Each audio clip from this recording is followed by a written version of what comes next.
I want to welcome everyone to the inaugural program for the Texas Search Recruiting and Staffing Association. This is our very first program we put together for our new program and board year. Apparently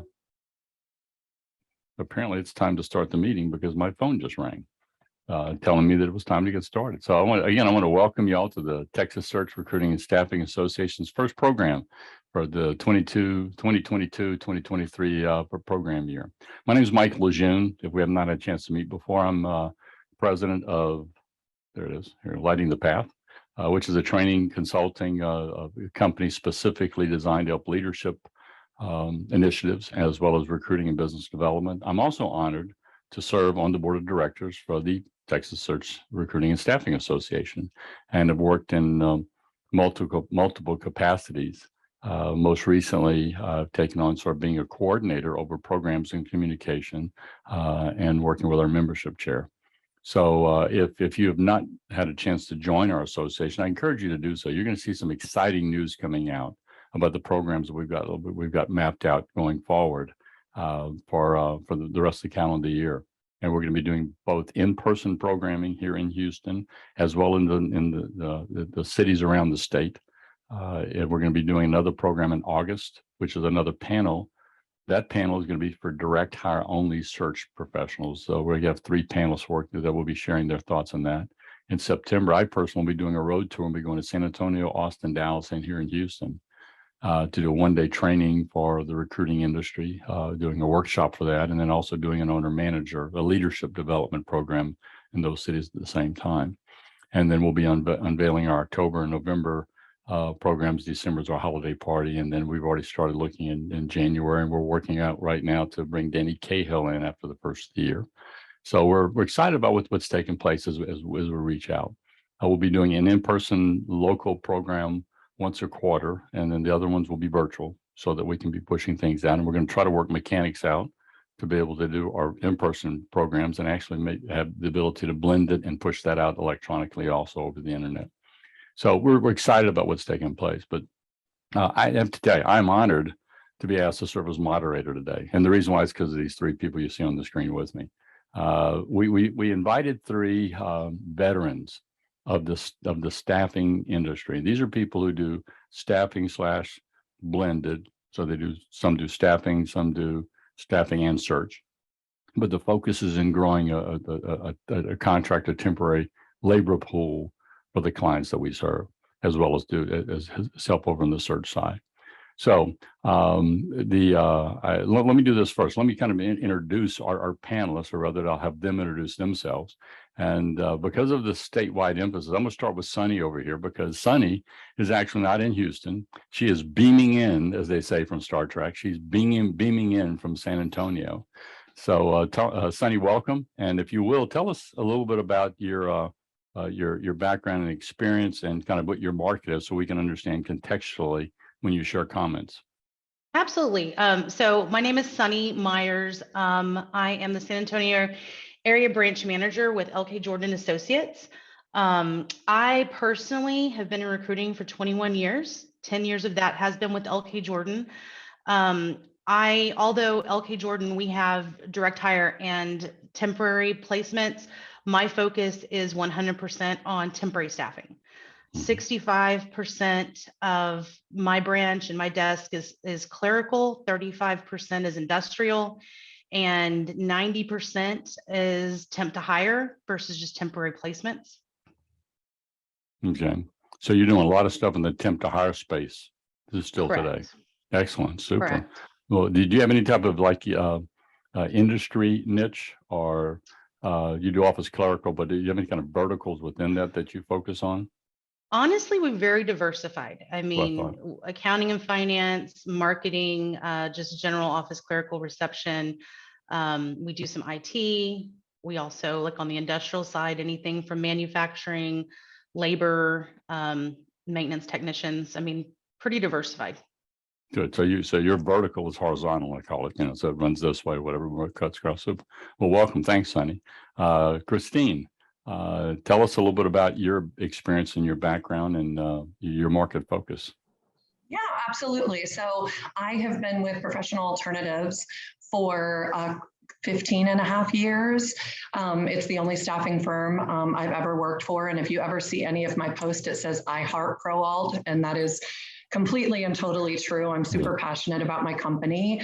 That's right. Why work for anybody else, right? So, well, if you don't love them, I mean, it's probably not the right long-term fit for you. So I really love our organization. And I have, throughout my 15 and a half year journey, have worked in temp to hire, and direct hire. I definitely work a blended desk, including some sales and business development initiatives. And then our group within the organization sort of staffs for all of the lagniappe. So office, clerical, accounting, human resources, executive support, all in a temp to hire and direct hire capacity. We've got some other niches that really focus on credit and risk, mortgage and title, financial services, but ours is everything else. And so we don't really do a lot of IT. We don't do anything that's industrial, but really sort of anything else. And you asked for industries. So we do a lot in the real estate sector, energy trading, manufacturing, oil and gas, and sort of everything in between. We do a lot with, Houston-based privately held companies, but we work around the nation and we'll basically support, any industry. So you're referred to an industry term, you're generalist sort of division within, across that way then. Yeah. Super, great. Well, thanks. So thanks for joining us, Christine. Okay, Sean. Thanks for having me. Yeah, so with Carlton. Yes, I've been in the staffing industry for 20 years now, hard to believe. It's the only thing I've done in my adulthood, and I've been with Carlton just a little over 3 years. I have staffed, you named it, I've probably staffed it before, but my niche is more on the light industrial manufacturing side. I like calling it blue collar positions, but then we also do a lot of admin, customer service, sales assistant, call centers, AP, AR positions as well. And Super. Most of the positions we work on are contract to hire as well. Some direct hire, and of course, temporary positions. Yeah, super. Well, with the fact that all of you have sort of a generalist type of role where you're not sort of industry specifically or oriented, I want us to look at, to start off with, the most talked about or requested topic that we have is, where do you find the people? Because we're dealing with unemployment figures no matter where we are in the country. And I'm looking at, we have people up in St. Louis, we have people online from Chicago, not just here in Texas, but no matter where we are geographically, finding talent in today's marketplace is a bear. Sean, I'm going to start with you. We'll use the LIFO, last in, first out. But tell me about, if you look at sort of, we're post-pandemic now, right? We're after the pandemic. And I'm curious, what are you doing today that you've had to learn to do differently from what you were having to do sort of pre-pandemic? Anything that you learned where you had to make the shift? So I'm more of a in-person type of person. No, I was never a fan of doing Zoom interviews or video interviews. I've always met every single person face to face. And since the pandemic, I've kind of shifted gears to where I'm probably getting more closer to the in-person interviews, but I do offer video interviews a lot more than I ever have before. Mm-hmm. Yeah. So the video part of it is a new component that we all had to embrace, right? Yes. I know for me, my profession was going to your offices and in our conference rooms or what have you, doing programs, and then all of y'all said, "Oh, no more meetings." Business disappears, and so we've all had to make shifts. Sonny, from what have you, because you've had to do some things differently today than pre-pandemic. Anything that you learned? Honestly, I'm right in there with Sean. I mean, I'm old school, and I really always felt that I needed to see that person in person. And really, it's turned into a lot of virtual and phone interviews. I mean, if we don't offer those solutions, then we're slowing down the process. We're losing candidates because other people are offering that and we're not. And I'm sure anyone on this call that does recruiting has heard people talk about gas prices. They're like, I'm going to have to drive all the way to your office. Do you know how much that's going to cost me? I want to do it over the phone or, virtually. So I would say, honestly, that's been the biggest change. And I've embraced it as well as I can. Yeah. And I think if you do it right, it really, really can help you move It ahead. makes sense. Yeah. Super. How about you, Christine? Yeah, so I was, as I was thinking about this, I came up with a few. So I agree, navigating sort of working remotely and doing things from a virtual perspective. So I'm actually good with that. I think that increasing fees. I think that because the candidate market is so tight, I think that maybe whereas before the pandemic, I was okay to keep our fees from a temp and direct hire standpoint very, very flat. I know how hard it is to go out into the market and find the best match for our client. And I know that chances are that candidate is going to get multiple counter offers. They're going to stay where they are. They maybe have multiple offers at the same time. So I think increasing fees to keep your order at the top of our priority list, definitely a little bit more uncomfortable, but we've done it and it's been working. And then I think at this point, I think we've all got so many tricky things that happen with candidates because of these offers and counters, and they ghost us on a regular basis. So one of the biggest tips I have, or one of the biggest transitions I've had to make, is don't sweat the small stuff.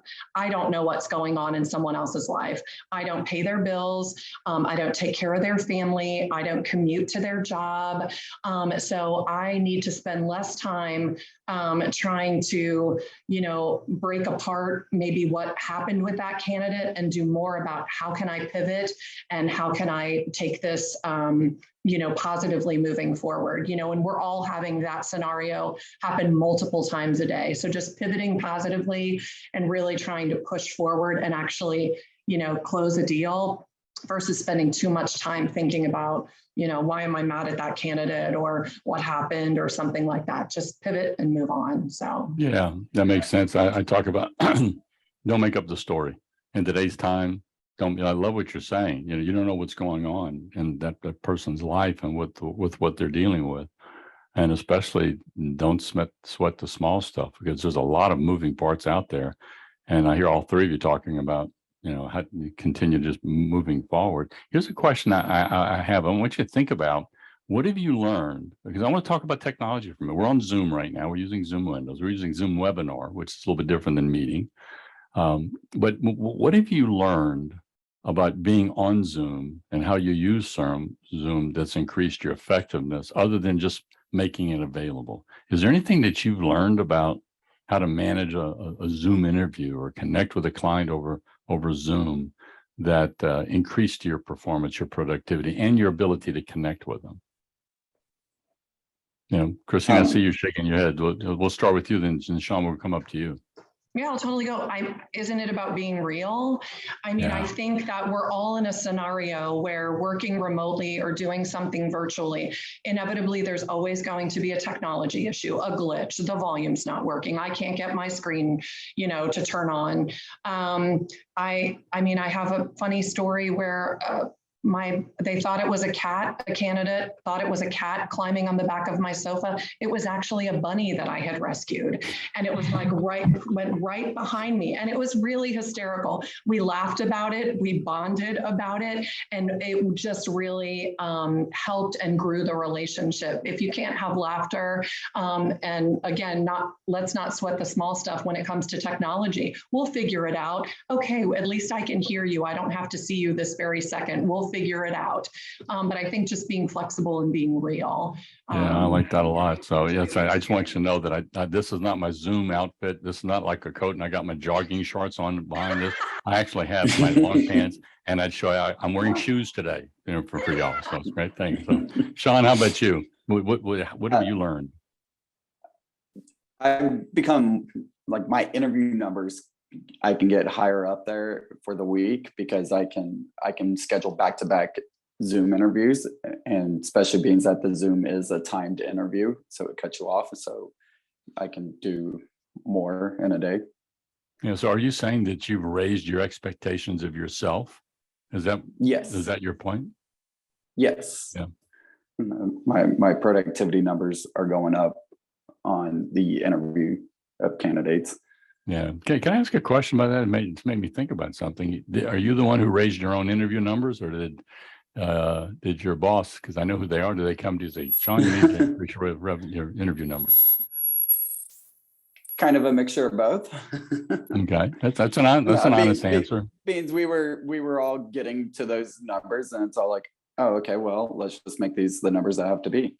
Yeah, but what I love about what you said, what I heard you say is, yes, management did come in, but you also took ownership for yourself. How do I raise the bar? What can I do more of? And that's one of the big things that I've seen, is that there was a tendency as we went through this period of time of us lowering the bar of what we expected of ourselves, and where technology has actually enabled us to do more of, but we had to change our mindset first with that. Sonny, have you seen where your expectations of yourself and your capabilities have actually increased? Yeah, and I think it really, again, it falls in line with what Sean was saying. It's if you have the candidates available, which I know we're going to get into that shortly, but if you have the candidates available and you get them for an interview, you can actually get a lot more interviews in more quickly. And I find it more convenient having them virtual than in the office, because it never fails. When they're in the office, there's something that slows down the process of you meeting with them. And we do our virtual, we use Teams. So it's super easy for me to sit there and know when a candidate's waiting, they get there early or not. I can pop in early if I have time, get an interview over faster.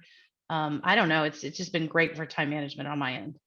Yeah, there's a common theme that I'm hearing you talk about with some of the language that y'all have used, and that I forget what the movie was, but it's, I have a need for speed.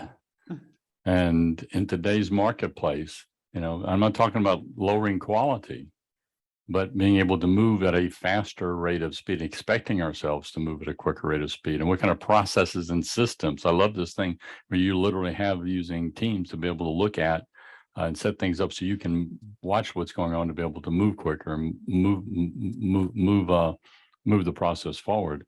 Sonny, since you opened the door, we got to climb in and we got to talk about recruiting today, because I guarantee you that most of the people who chimed in here wanted to find out, with these three wizards, what have you learned, from a recruiting standpoint? What's working effectively for you right now in your marketplace to be able to find the talent you need to for your clients? So, I would say three main things. First of all, referrals. And that is asking for referrals from candidates within our database that we've had, asking for referrals from partnerships we have, and even asking referrals from clients. They know people too that are looking for work, and we ask them as well. Another thing is really searching resume databases, either your internal database that you have or external, like Indeed, things like that. Posting a job online isn't going to get you anywhere. So for the recruiters, so that's not working effectively for you in San Antonio. No. We post, we do, because we have everything that we put on online goes to some of these external sites, but that's not where the success is. So it's really finding and hunting for those candidates. And it's been interesting with some junior recruiters. They haven't experienced this yet. They're accustomed to putting ads out there on certain platforms and just going through tons of resumes, and having to really retrain them to being more proactive than reactive, and how, spending more time searching and hunting those candidates versus just sitting back and hoping the right ones apply. Yeah, it makes sense then. Yeah, how about you, Christine? What's working for you with Professional Alternatives that's been able to help you generate the results that you did, which were pretty phenomenal year last year? Thank you. we've started off the year really great this year, so I'm super excited about that. And I think my number one tool is, you know how all of these, today the big rage is social media influencers. Well, I pride myself, and I think what's working for me is being a recruiting influencer. Ooh, I mean, I like that. I utilize my LinkedIn like it's nobody's business. My almost 25,000 connections are my baby. I nurture it, I grow it, I help those who reach out for support. If I'm not the best person to support you, you will hear from me and I will refer you to someone else. If it's another agency, if it's another team within my company. I think, you know, using my brand, both my professional alternatives brand, but also me as Christine, as the recruiter, as the cheerleader, as the mentor, as the partner, I'm putting that out there. And so many people will say, like when I put out my hot jobs with my Bitmoji, that they know exactly who it is. And I've got my jobs up in there, and I get a lot of response. I get a lot of resumes. Again, if I can't help you, I'm going to pass that on to someone else. And if I can help you, or I think I'm the best person to support you, I'm going to get that resume into my database and we're going to schedule a Zoom talk. So I think being, you know, and they say, and I'm not there yet, but like social media influencers post anywhere between 3 to 5 posts a day. I don't do that many, but I definitely try to post multiple times a week. I try to use some of the add-ons like a LemPod so that it gets further shared. It automatically has everybody in my company signed up to share that post. So I'm not only getting my 25,000, you know, connections, I'm getting all of their connections. And it's like that domino effect, which is really priceless. So I think being a recruiting influencer is like the number one, you know, way to find great talent and to get them through the door. Yeah. So before I come to Sean, I'm going to ask you, Sean, that same question. I need to tell you something I just learned this week. I'm trying to make arrangements for Rick Bless to be a speaker for us here in TSRSA, who is a LinkedIn wizard. I mean, that's what he is. I mean, he's knowledgeable. Here's what's interesting. What they're showing now and the way the LinkedIn algorithms work is that if you post more than once a day, your following posts go down in the algorithm. And the reason why is when you post, LinkedIn is watching to see what kind of engagement do you have with that post. And they want that post to run so they can see. And so if you post a second one, the first one shuts down and is now looking at the second one. So multiple posts a day in our space. Now, this is not me. This is from a wizard, but I'm going to get him to come in and spend some time with us on this subject of LinkedIn. That's cross your fingers and we can make that happen. So, but Sean, what's working for you from a recruiting standpoint to find talent? Kind of a mixture of both. And we are all over social media. We're now even doing the TikTok thing. I think the more realist you can be in the real world with people seeing that, I think that draws them more attention to them. And one thing I've always done in my interviews, I always try to find something to relate with every single person I'm interviewing with to break that ice, give them that comfort zone. And like Christine was saying about the rabbit jumping up, and I really enjoy those things. And whenever I'm working remote, my dogs come in. It never fails. They know whenever the Zoom starts, they're in there. And we're all over the social media, and then we're still doing all the postings on everything. But it's a lot of weeding through, and especially the higher up the position gets, the more people applying to the position that should not be applying to it are, and so it's a lot of weeding, and so that's a big time-consuming thing. Yeah, but what I hear you say is that you're using your social media, your postings, to be a magnet, a funnel to pull people in, as opposed to being a screener to push people out, which is what I think is one of the big mistakes I say people do when they're writing postings. They're not engaging, they're not pulling people in, they're not attracting. They're saying you must have this, and here's what I want, this is what the job calls for, as opposed to being able to promote things out. I'm curious about something you said about TikTok, because that's not a platform I'm playing on yet. Because I have to pick the ones, and that's what they say. pick 2 that you can spend a lot of time and you can get really good at. And so it's sitting out there. But when you do TikTok, are you like dancing and stuff on TikTok, or what does that look like? There's everything.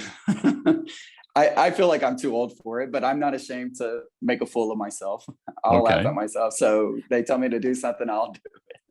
You try to do it. So, but again, what I'm hearing you say is create a life event and just be real with it. So that it's what Christine and Sonny talked about here is be real, be yourself, you know, in the marketplace that you go out to.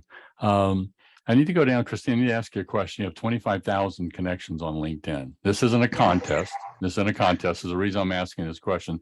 Sonny, do you know what your LinkedIn numbers are as far as number of connections that you have? I know it's nowhere close to 25,000. Yeah, I shouldn't have started with Christine. I said, I'm not either. I'm 1/5 of where she is. So 1/4 rather.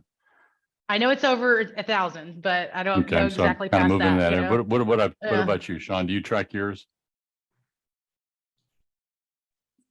I have over 2,000. So in that area. So the reason I ask is I thought it would be that way. That there's a perspective and what have you. What we found is the larger the connections, the more social media within LinkedIn universe plays. And so one of the coaching things I always tell people is that every week look at your LinkedIn number to figure out how do I grow it? How do I grow it? Because what I'm hearing you say, Christine, is because of that tribe that you've created here. When you post stuff out, it has a broader reach.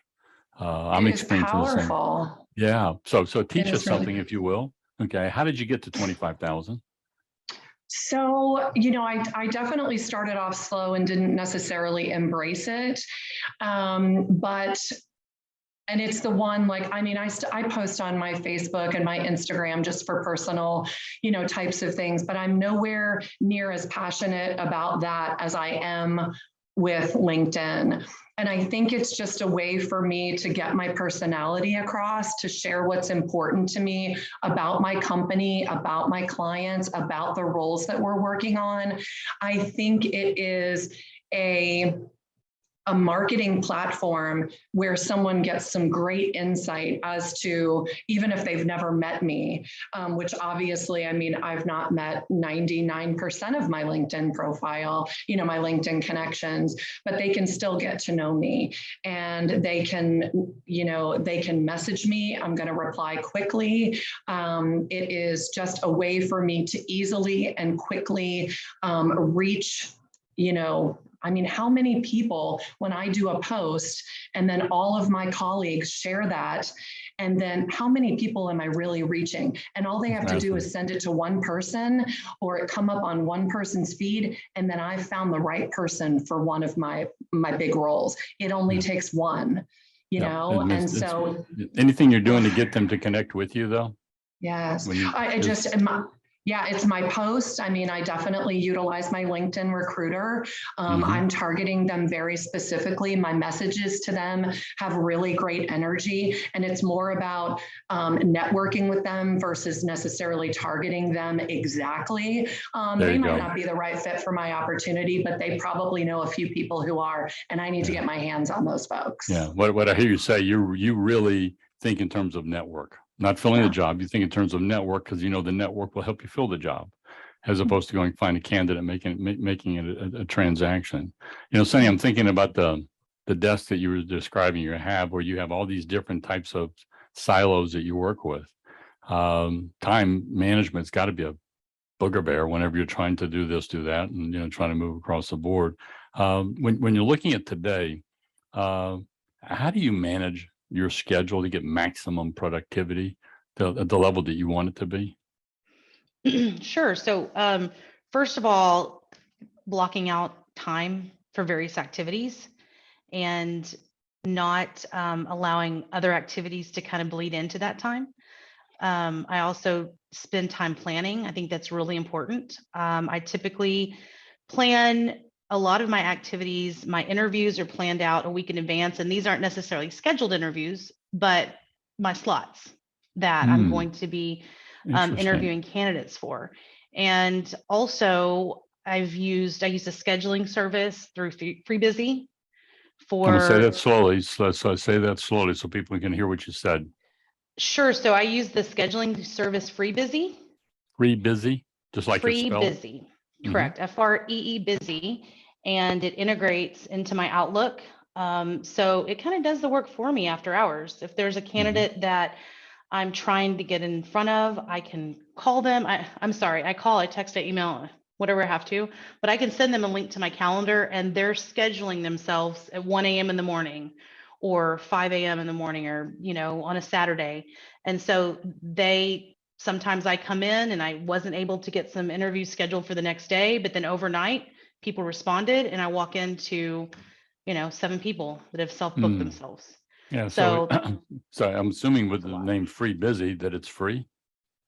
There is a free service, but I Okay. do use a paid service, but it's very, very It's nominal. inexpensive. Super. Yes. Super. And Yes. so you say that you call, text, email. Do you actually put all three in motion at the same time, or do you do call and then later on you might text? And what's your sort of your activity stream like? So typically I do it at the same time. Okay, good. If it's a really hot candidate, I'll put them as a follow-up later, to follow up. But people communicate in so many different ways. Some individuals, they're not going to pick up the phone. They'll text you all day long. And so I try to give them every option to connect with me. And I've found that texting has really become the biggest communication connection that I'm finding.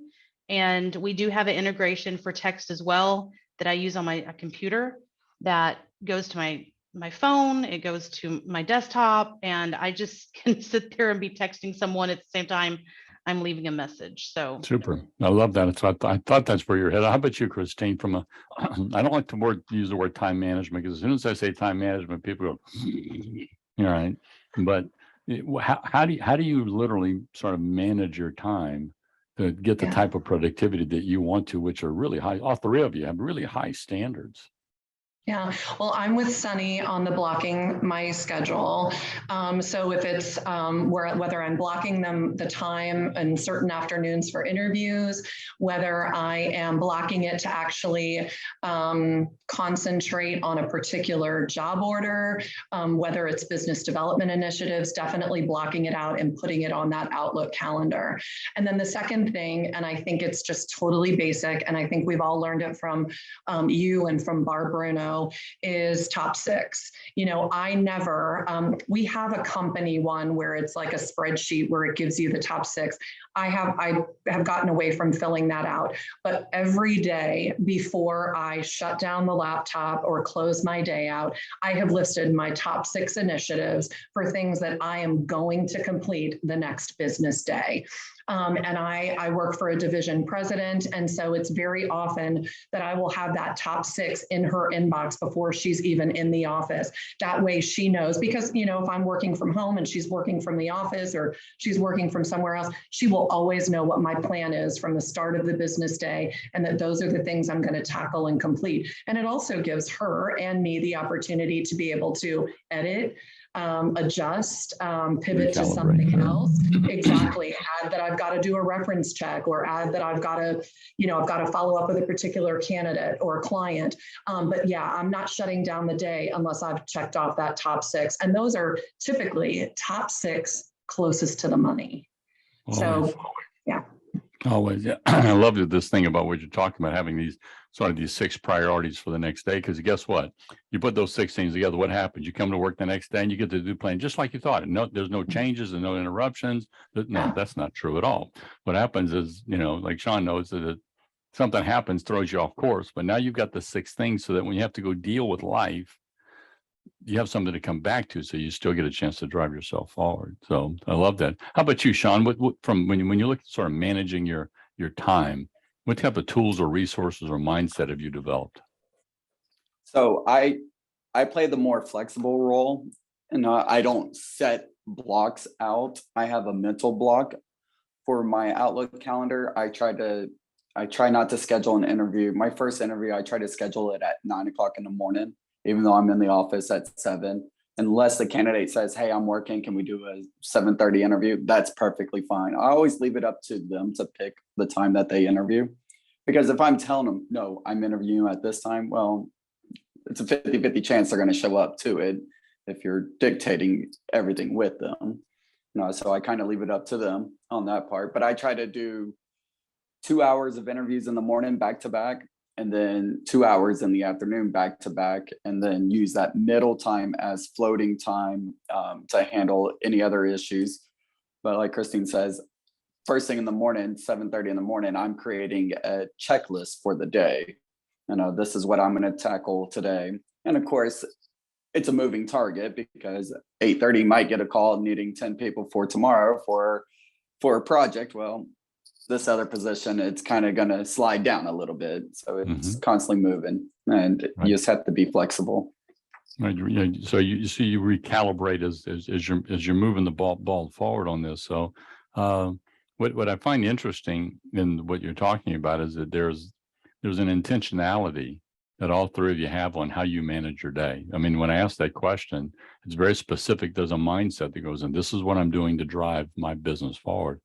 And in your case, you say you're flexible, Sean. I'm not quite sure that I would use that word, because it sounds like you have a plan that you've got time allocated. It's specific time allocated. I'm not going to use the word sacred, but it's something that's blocked in there that you're able to drive. But I love the fact that all of you have a process in place where you take control of what you're trying to accomplish, as opposed to kind of what life is giving to you and finding a way to drive yourself through it. I want to spend a few minutes talking. Is there anything about recruiting that you have learned or that you do that I haven't asked about? Anything that comes to mind? I just felt like I wanted to make sure I move past it.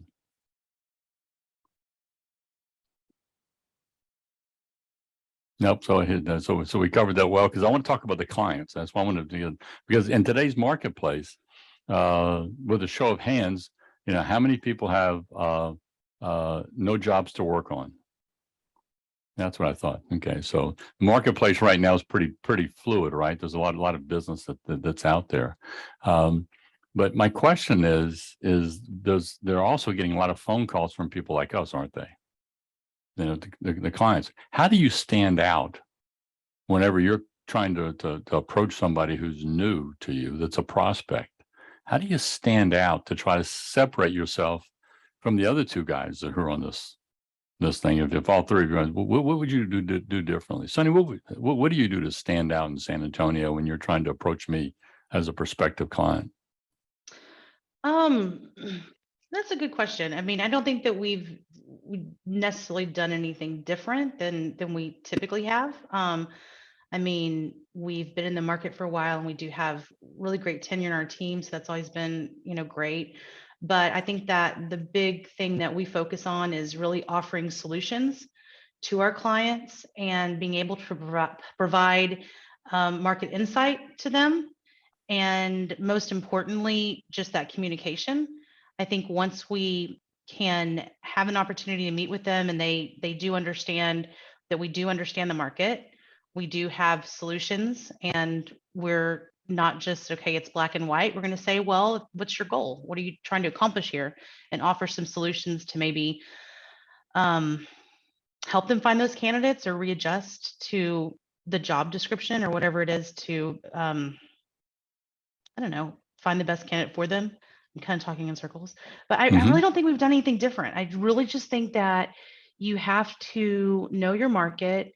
You have to really understand what's going on in the market and be able to have those intelligent conversations. Because as soon as the client knows that you understand what's going on and you're not there just to sell them something, I think that they really appreciate you more and understand that you can provide them solutions that they didn't have before. Super. Great. But what about you, Sean? What are you doing to stand out to grow your perspective bit and turning a prospect into a client?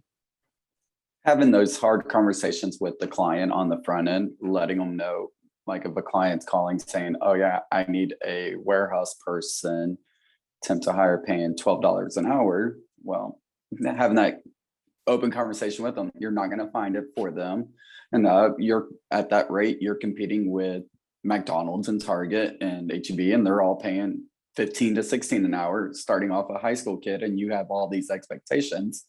And then And then also whenever they call and go, okay, well, we can pay 15, but I want a more qualified candidate. Well, 15 is the new $10 an hour type of mindset person is what I tell them. And they don't like it, but it is what it is. I'm not going to say, oh yeah, I'm going to get this person for you. Just being straight up honest with them. Mm-hmm.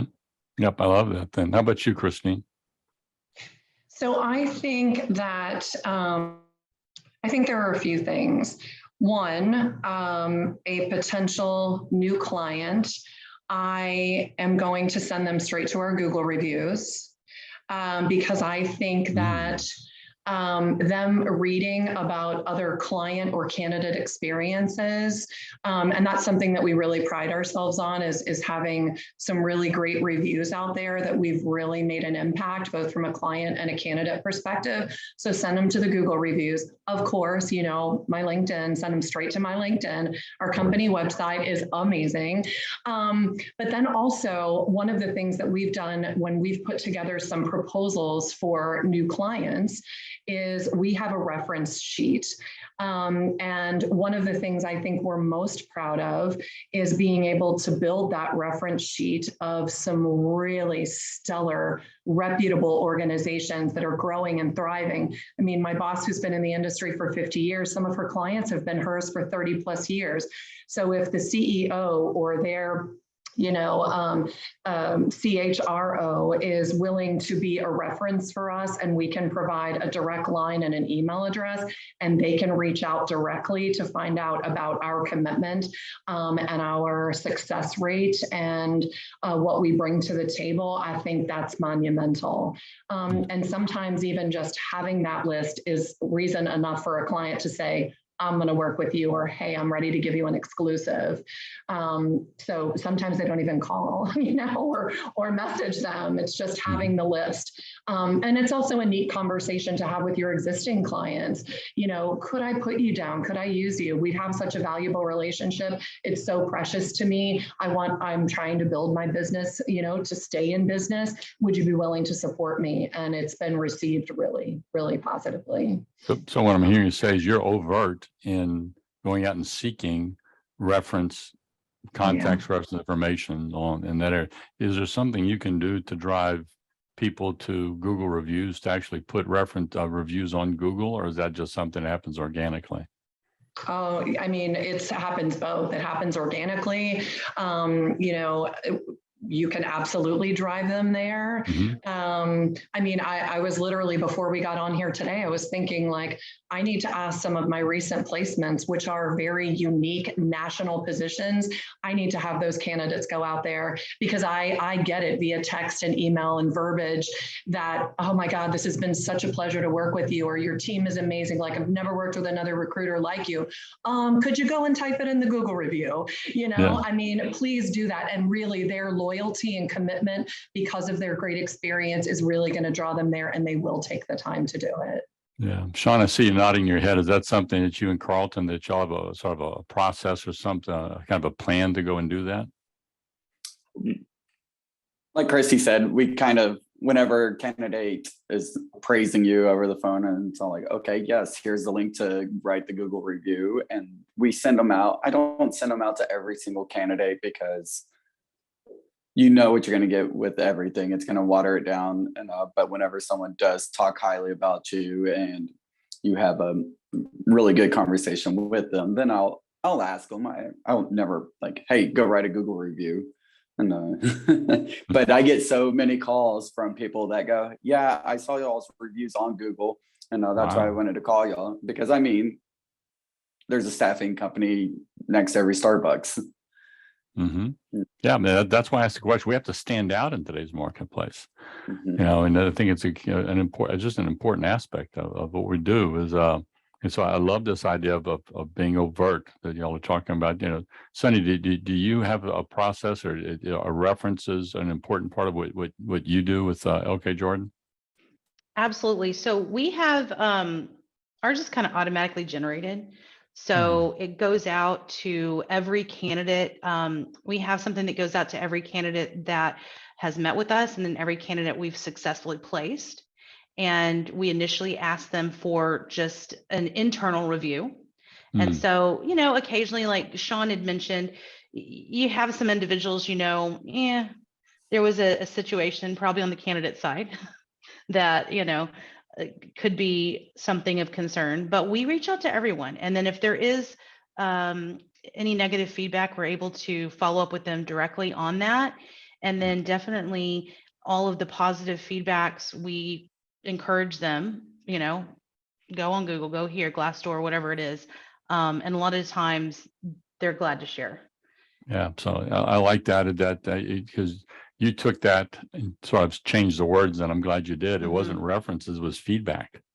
Is that I think we all in this marketplace, you need to really be seeking feedback on what's taking place and realizing, again, it's a funnel and it's information for you to be able to do better with your processes, but you're also looking for those times whenever it's going to stand out in somebody's mind that says you did a great job. When you find that, capture it and do something and be intentional. I think in today's time, I just got through doing some work in St. Louis with somebody, and they were saying that 75% of their the placements that this lady made last year came off of referrals.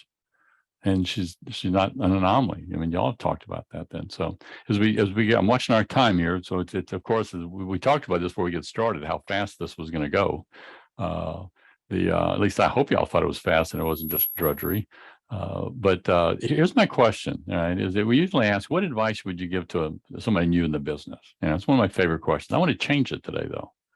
You know, we've got 3 senior people who've got, not senior citizens, so don't give me a hard time with this, but you've got people with a lot of experience behind you.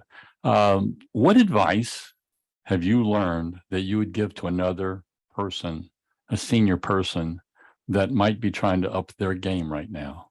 What comes to mind? What advice would you give to a compatriot that you've learned? Is maybe it's a lesson where you had to do something better, more of, or new. What advice would you give a senior person? Yeah. Sean, you leaned in. You shouldn't have leaned in. I'm going to call on you first. So. Of course, I always tell people it has to be something that you love, and every day is a new day. And if you want something excitement, come into staffing. I always, for many years, I never watched The Office, but me and one of my old coworkers, we used to talk about, we need to create a show called Staffing. And you have to have fun, and you have to be open-minded, and of change and constant changes. Because I mean, here we are. I mean, 20 years into it now, I've seen 3 different generations of the workforce, and all 3 are way different. Yep, they're huge. Then, how about you, Sonny? If you were gonna, you know, counsel somebody calls to you for advice and they're senior, they've got some chops, they've got some experience, but they may wanted to raise their production level. What would you remind them of or challenge them to do? Well, first of all, I would say, you know, just really don't be jaded at all. I mean, if you've been in the industry for a long time, certainly if you manage individuals, I have to be very mindful of this, that sometimes there's things that I have done or tried in the past when it comes to recruiting that maybe didn't work out very well for me. For whatever reason, they didn't work out very well for me. And maybe I decided, yeah, it doesn't work. Well, you got to try it again sometimes. Sometimes you need to try something again and not just have such a closed mindset about it. I would also say that if you've been in the industry for a long time, as we have, and probably most of the people on this call, really work towards your strengths. I mean, it's like there's so many different hats that we wear during the day. We're not just a recruiter. I mean, you're dealing with a lot of different aspects of the job.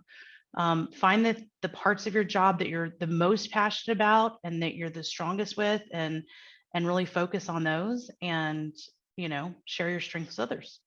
Super. That's good advice. I love, don't be jaded. That's great. Okay. How about you, Christine? So I love what Sean and Sonny said. I think those are so great. I think we just need to remember You know, I remember after the pandemic and in 2020, where I was just feeling like, I wish I were a doctor, or I wish I were a nurse, and I wish I was really out there as an essential worker. And then I had to really have a talk with myself.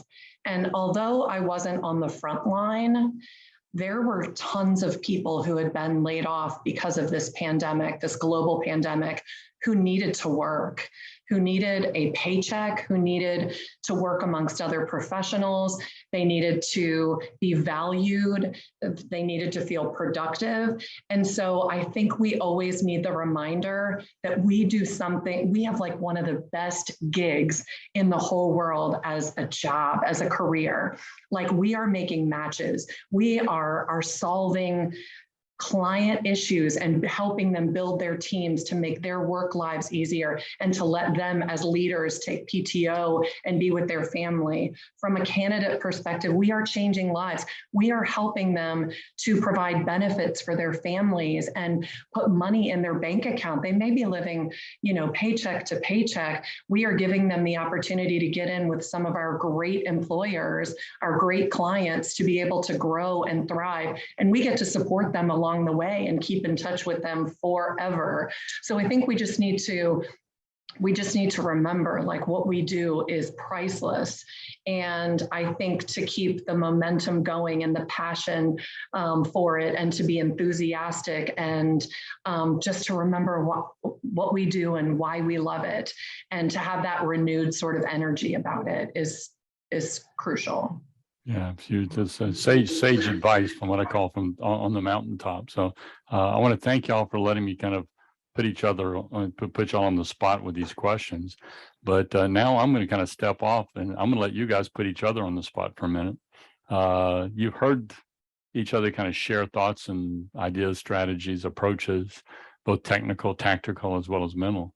Sonny, what question would you have for Christine or Sean? Based on what they talked about, what would you like to know about how they do what they do? Well, actually, this question's for Sean, because, you know, most of his placements are in the light industrial section, and that tends to be our biggest struggle that we struggle with, is the light industrial, because this, like you said, the pay rates have just, it's interesting. So, I mean, is there anything that you're doing there in Houston that you feel has made a huge impact on getting those candidates in the door? Or, I mean. Good question. I'm sorry, froze up there, but you were asking how am I getting the light industrial people in the door for the positions? Yeah, Yes. I mean, you mentioned you were doing some virtual, but, you know, you're also starting to get them in the door, or, I mean. And basically, whether it's virtual or in person, how are you getting light industrial people that you can put to work? So every resume that hits my inbox, every connection that comes my way, I'll review it. If there's one thing on there that looks like it could be something, I'll call them, get them in. And a lot of times I bring someone in with them as well. You know, so it's bringing in people to network and get those referrals from, and then having those open, honest conversations with the client. And I don't like sending an email to a client about a candidate. I like picking up the phone, calling them. I always say the good, the bad, the ugly. No, I'll tell the client, hey, I met this person. I'm not 100% they're the right candidate for you, but I think they are someone that you should sit down and talk to. And this is why I don't think they were the right, but I'm gonna ultimately let you make that decision on it. But this is why I think they are good for you. And so it sounds like the way you approach them is having their best interest at heart. I'm also hearing you say is that you're not over screening the resume. No, not over screening it. And now, if there's nothing on there that looks like I could use this person for, then I move on. Right. Yeah, but from a mindset, the way you explained in Sunny, the mindset is having an open thing. It's not like, where do they not fit? Where's the possibility that this person might be somebody that we could be able to do something with? Because that's one of the Yes. traps I think I see people falling into is they're trying to find the list. The reason not of to. all the things. Yeah, type of thing, and move. Look at them move, get them in the process. Super. Great. So I know Sean wants to thank you for that question. So I know he hasn't done that yet, but so I'll let you do this. So now, Sean, you get a chance to ask Christine a question. So what question do you have for Christine? So one question I always like to ask a recruiter, especially someone who's been in it 15 years, what makes you do your job? Oh gosh. Well, I don't think it's one thing. I definitely think it's I've been chosen by and I have chosen the right firm to work for. You know, one that lets me be me, which is a bit loud, a bit cheerleadery, super passionate, loud laugh, you know. So having the right company to work for and work with, I think is important. And yeah, it's really just, I think, the ability to develop relationships. I mean, I love my candidates. I've had some of them since I started with Professional Alternatives. I've seen them graduate college, get their first job, get married. One of my candidates who remains mine, and I've placed her several times due to layoff. I mean, she brought her brand new bulldog in the breezeway of our building to see me.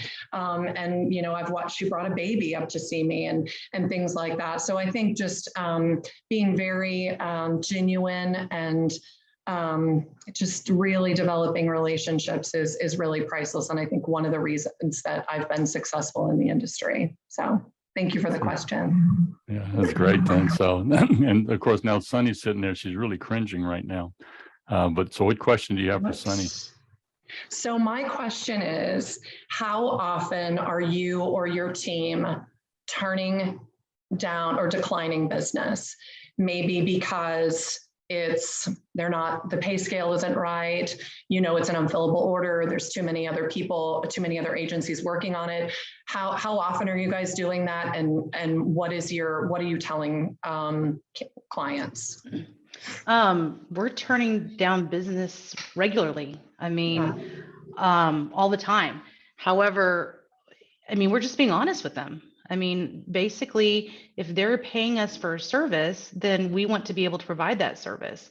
And if either the terms of the agreement, the cost to do business don't match, or the compensation doesn't align with the market, then we're not providing a service at all.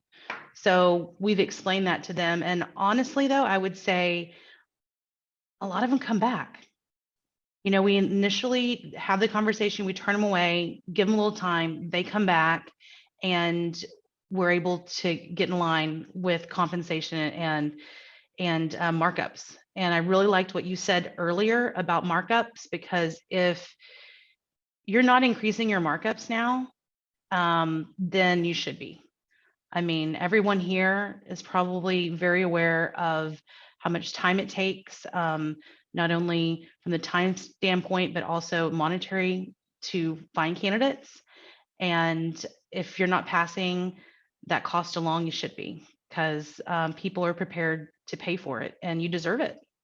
I mean, you honestly do. To get your job done, you need it. So it's huge along those lines. And so I'm going to thank y'all. But there's one question, if anyone want to dive into this, that popped in. Jose had asked this question. In 4 years of my staffing business, I focused on the hospitality industry for temporary staff. What would you advise me to do in order to grow?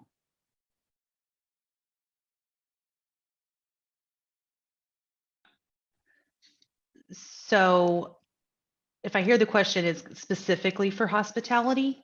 That's the way I'm reading in. And so what do I grow? Is It's that 4 years correct? hospitality, temporary staffing. How does he scale is another term you'd use today. So I will say I'm probably not the best person to answer that question. So Okay. Anybody have a shot at that?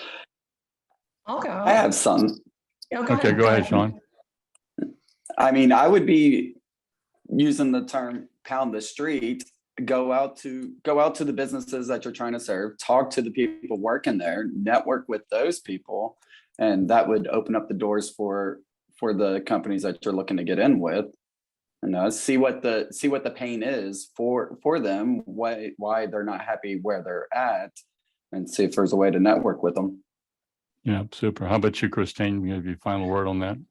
Well, I was going to say, if we don't necessarily, we're not going to maybe grow it in the hospitality arena, which I think now is probably a really great time to do it, because I think, you know, businesses in hospitality are extremely understaffed. But I think if you've got a candidate pool of great hospitality professionals, don't those make like the best customer service agents, the best front desk, you know, receptionists and concierges, you know, the great entry-level HR professionals, you know, maybe pivot the business to not just focus on hotels and different things like that, but maybe move into the corporate space where you can work for, you know, a real estate company who needs a bright, friendly face with that sort of Chick-fil-A, my pleasure mentality.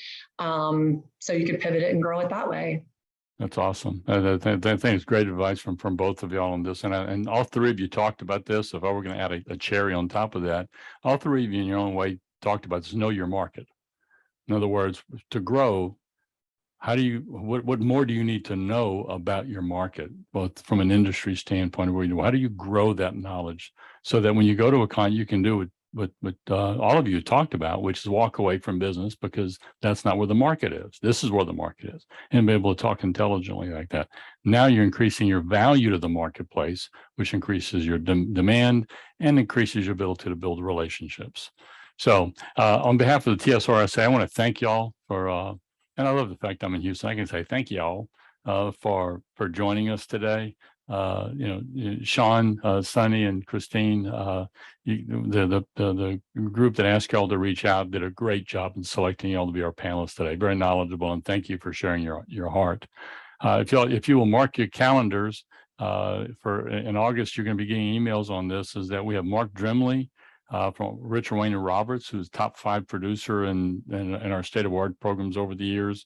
Linda Fields with Meta Companies, who is a $1 million producer and director of our staffing. And then also $1 million plus, Lauren Costley in San Antonio with Dinkin. So Sonny knows her. And so these are 3 rock stars, guys. So when you see the email coming out in August, it's going to be like the 3rd Thursday of the month. Mark your calendars, come back in and join us. It's something that our association's offering out for free. So I wish you great hunting. Have a great day, and we'll see you next month. Bye, everyone.